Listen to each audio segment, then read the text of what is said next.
মাল ধরে লাইছি, আজকেও মাল ধরে লাইছি। এই সান্ডা, সৌদি আরব দা সান্ডা।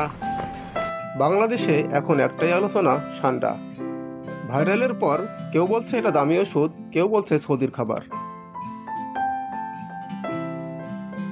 একটি ভাইরাল ভিডিওতে দেখা যায় অনেক বাংলাদেশি সৌদি মরুভূমিতে সান্ডা শিকার করছে এবং একজনের মুখে শুনতে পাওয়া যায় এটি তারা শিকার করছে কফিলের জন্য। কফিলের অর্থ হচ্ছে মালিক। মূলত ধনী আরবরা সান্ডা খেতে খুব পছন্দ করে, তাই এইসব সান্ডা শিকার করতে বাংলাদেশিরা যায় মরুভূমিতে। হঠাৎ করেই সোশ্যাল মিডিয়াতে সান্ডা নামক প্রাণীটির ভিডিও ভাইরাল হয়ে যায়। এরপরই শুরু হয় বন্য প্রচারণা। গ্রামে গঞ্জে ধরা পড়ছে হাজার হাজার সান্ডা। ফেসবুক, ইউটিউব, টিকটকে শুধু একটাই কথা, সান্ডা আর সান্ডা। এটা যেন নতুন এক ভাইরাল ট্রেন্ড। সান্ডা দেখতে অনেকটা টিকটিকির মতো। আসলে টিকটিকি এবং সান্ডা একই প্রজাতির প্রাণী। এটা দেখতে ধূসর রঙের গুইসাপের মতো 30 থেকে 75 সেন্টিমিটার লম্বা হতে পারে। সাধারণত শাকপাতা, ঘাস, ফুল এবং কিছু ফল খেয়ে থাকে। এরা শুকনো অঞ্চল, মরুভূমি বা পাথুরে এলাকায় গর্ত করে বসবাস করে। সৌদি আরবে কি সান্ডা খায়? সৌদি আরবে সান্ডা খাওয়ার কোনো প্রমাণ নেই, তবে যা খাওয়া হয় সেটির নাম হলো ডব। এটি একটি বিশেষ ধরনের মরুভূমির টিকটিকি।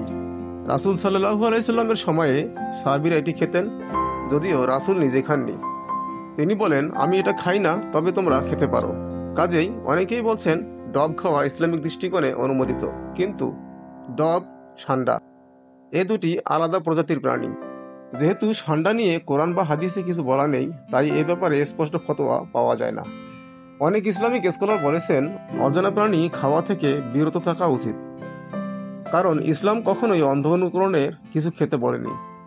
বন্যপ্রাণী যেমন সান্ডা, এদের শরীরে থাকতে পারে নানা ধরনের ভাইরাস। এই ধরনের প্রাণী রান্না করে খাওয়া হলেও এর বিষ ও জীবাণু অনেক সময় শরীর থেকে বের হতে চায় না। বিশেষ করে যাদের ইমিউন সিস্টেম দুর্বল, তারা মারাত্মক অসুস্থ হতে পারেন। বাংলাদেশে এখনও কোনো স্বাস্থ্য সংস্থা সান্ডা খাওয়ার বৈজ্ঞানিক অনুমোদন দেননি। বাংলাদেশের অনেক জায়গায় সান্ডা বন্যপ্রাণী আইন অনুযায়ী সংরক্ষিত। এসব প্রাণী বন্য পরিবেশে গুরুত্বপূর্ণ ভূমিকা পালন করে। অতিরিক্ত শিকার তাদের অস্তিত্বকে হুমকির মুখে ফেলতে পারে। ভাইরালের নামে এখন মানুষ আইন ভেঙে সান্ডা শিকার করে জীব বৈচিত্র্য নষ্ট করছে। সান্ডা গুইসাপ নয়, সৌদিতে খাওয়া হলেও এটি সেই প্রাণী নয়, তাই তাদের দেখে এটি খাওয়া মানে স্বাস্থ্যের জন্য মারাত্মক প্রভাব ফেলতে পারে।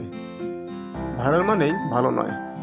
প্রশ্ন হলো, আমরা কি শুধু ট্রেন্ডের পেছনে ছুটবো, নাকি বিবেচনার ভিত্তিতে সিদ্ধান্ত নেব? সান্ডা খাওয়া মোটেও ঠিক হবে না বলে আমি মনে করি। আপনি যদি সচেতন মানুষ হয়ে থাকেন, তাহলে ভিডিওটি শেয়ার করুন, সাবস্ক্রাইব করুন এমন আরও তথ্যভিত্তিক ভিডিওর জন্য। আর কমেন্টে জানান আপনি সান্ডা খাওয়ার পক্ষে নাকি বিপক্ষে।